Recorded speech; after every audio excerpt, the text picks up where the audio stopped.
Dear student, তো আজ আমি আলোচনা কৰি অনুশীলনী 5.2 এইবোৰ মানে এইটো হ'ল অনুশীলনী 5.2 এইবোৰ মানে মেট্ৰিক পৰীক্ষাত বহুত ইম্পৰ্টেণ্ট হয়। তো তোমালোকৰ মেট্ৰিক পৰীক্ষাৰ গাইড কৰাৰ কাৰণে তোমালোকৰ মানে বহুত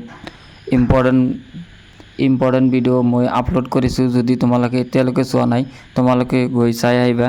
মই 100% ক'ব পাৰোঁ যে তোমালোকৰ সেইবোৰ বহুত ইম্পৰ্টেণ্ট হ'ব, তোমালোকৰ কাৰণে বহুত দৰকাৰী হ'ব। তো তোমালোকে গৈ সেই ভিডিঅ'বোৰ চাই ল'বা। তো আজি আমি আলোচনা কৰিম অনুশীলনী 5.2। তো ইয়াত আমাক দিয়া আছে যে সমান্তৰ প্ৰগতিৰ প্ৰথম পদ এ, সাধাৰণ অন্তৰ ডি আৰু এনতম পদ এ এন।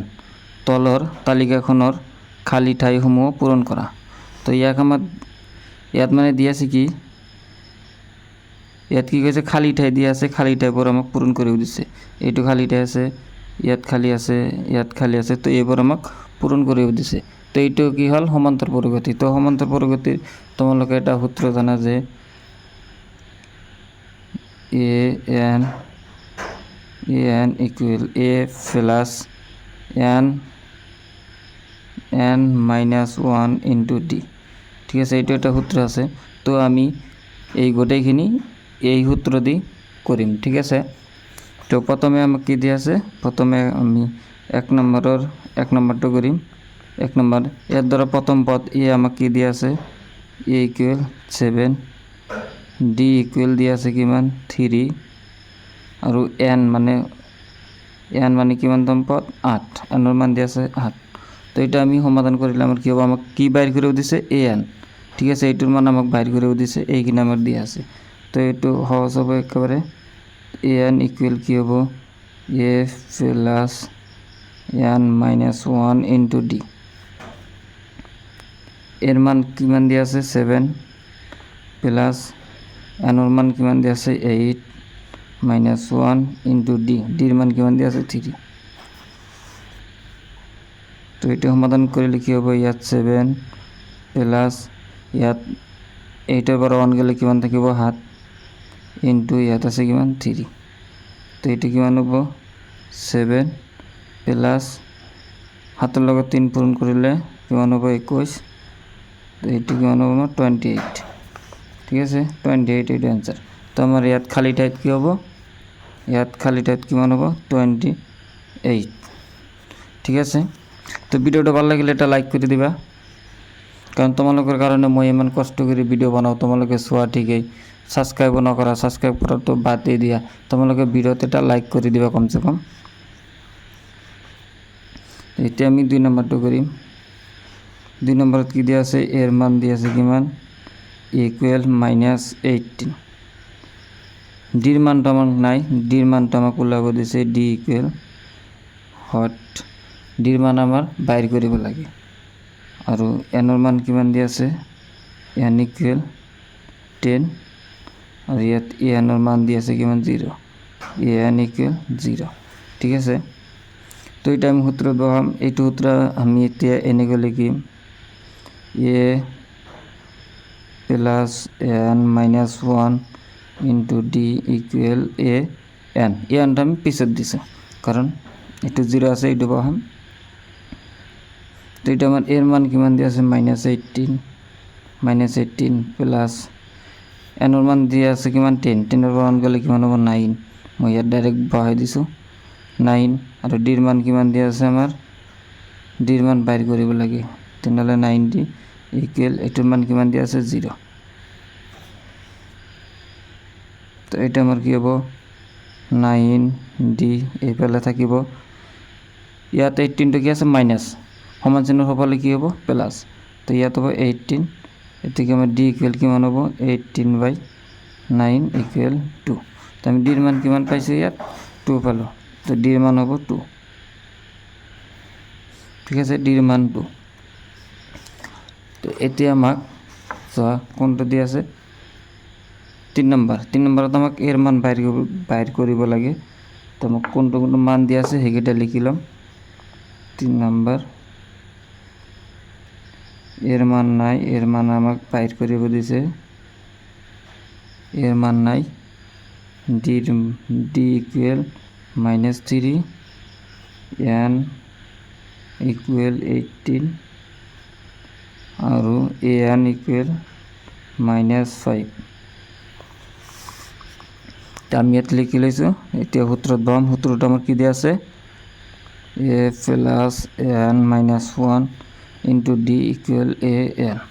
ঠিক আছে, তো এৰ মান আমাৰ নাই, এৰ মান আমাৰ বাইৰ কৰিব লাগে। এইটো ইয়াত থাকিব a প্লাছ এনৰ মান কিমান দিয়া আছে? 18। 18 পৰা 1 গ'লে কিমান হ'ব? 17। 17 ইনটু ডিৰ মান আমাক কি দিয়া আছে? -3। -3 ইকুৱেল এনৰ মান কিমান আছে? -5। -5। তো এইটো এইফালে থাকিব, এই দুটা পূৰণ কৰিলে কিমান হ'ব? মাইনাছ প্লাছ মাইনাছ মাইনাছ, এই দুটা পূৰণ কৰিলে কিমান হ'ব? 51 ইকুৱেল -5। এ ইকুৱেল ইয়াত আছে -5, এইটো এইফালে আছে কি? মাইনাছ হ'ব লাগিলে কি হ'ব? প্লাছ 51। আৰু এই দুটো সমাধান কৰিলে আমাৰ কিমান আহিব? 46। তো এটা আমাৰ অ্যান্সাৰ। তেনেহ'লে আমাৰ 3 নম্বৰত ইয়াত কি বহিব?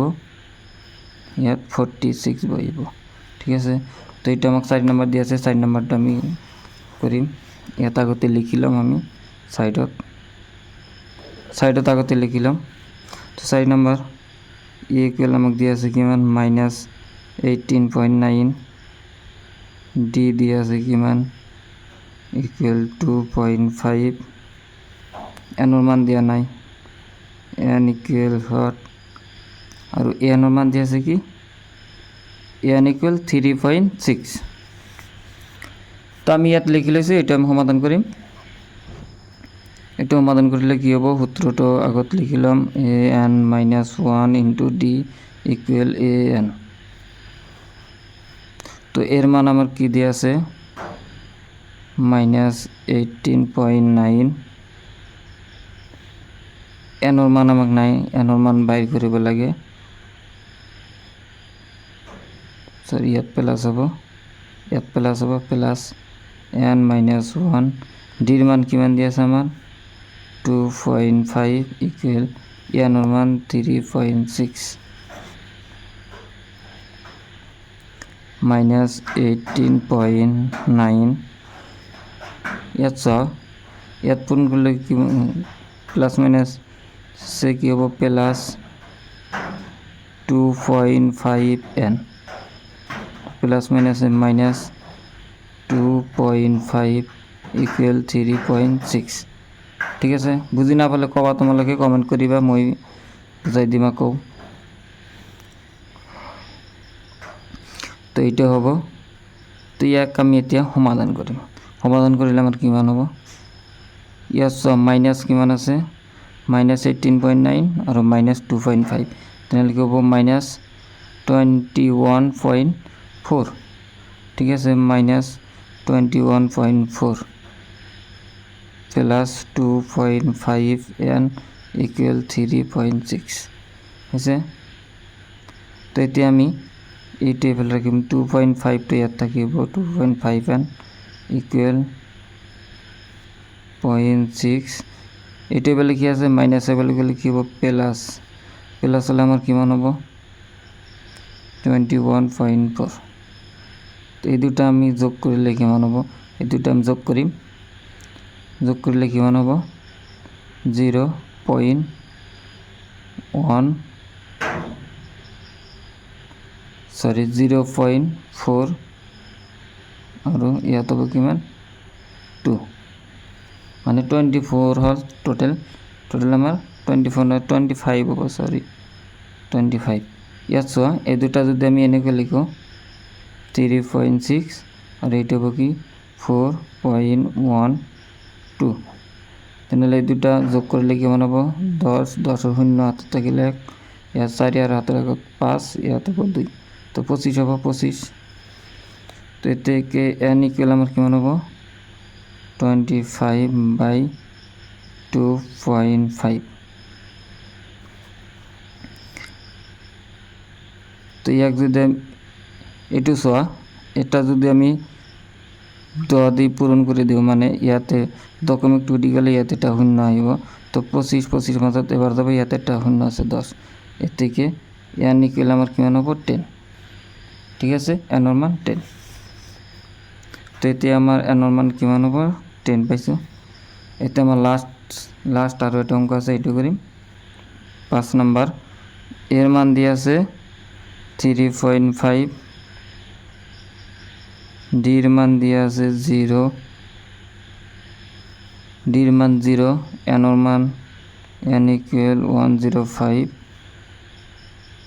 আৰু এনৰ মান আমাক কি কৰিব দিছে বাইৰ কৰিব দিছে এইটো খালি ঠিক আছে ইয়াৰ মান বাইৰ কৰিম তাকে আমি সূত্ৰটো লিখিলাম n equal a plus n minus 1 into d equal এর মান কিমান আছে 3.5 যোগ এনৰ মান কিমান আছে 105 তো 1 মাইনাস হলে কিমান হ'ব 104 into d এর মান আমাক কিমান দি আছে 0 ঠিক আছে d এর মান আছে 0 তো 3.5 তো এই দুটা পূরণ করলে কি হবে 0 এর লগত যে অঙ্ক পূরণ করো 0 হ'ব তো ইয়াত হ'ব 0 ইকুয়াল 3.5 তো আমি an ইকুয়াল কিমান পাইলো 3.5 ঠিক আছে এইটো आंसर তো এইটো পাইছো আমি 3.5 তো এইটাই আছিল আজিৰ কাৰণে সৰু এটা ভিডিও তো যদি ভিডিওটা ভাল লাগে এটা লাইক কৰি দিবা চ্যানেলত নতুন হলে সাবস্ক্ৰাইব কৰি দিবা কাৰণ তোমালোকৰ কাৰণে মই বহুত ইম্পৰ্টেন্ট ভিডিও লৈ আহিছো মাঝে মাঝে আনিয়ে থাকো আৰু তোমালোকক মানে মেট্ৰিক পৰীক্ষাত গাইড কৰাৰ কাৰণে তোমালোকে চ্যানেলটো সাবস্ক্ৰাইব কৰি দিবা তোমালোকক আমি মেট্ৰিক পৰীক্ষা দিয়ালৈকে গাইড কৰিম ঠিক আছে তো আজিৰ কাৰণে এইখিনি বাই বাই টাটা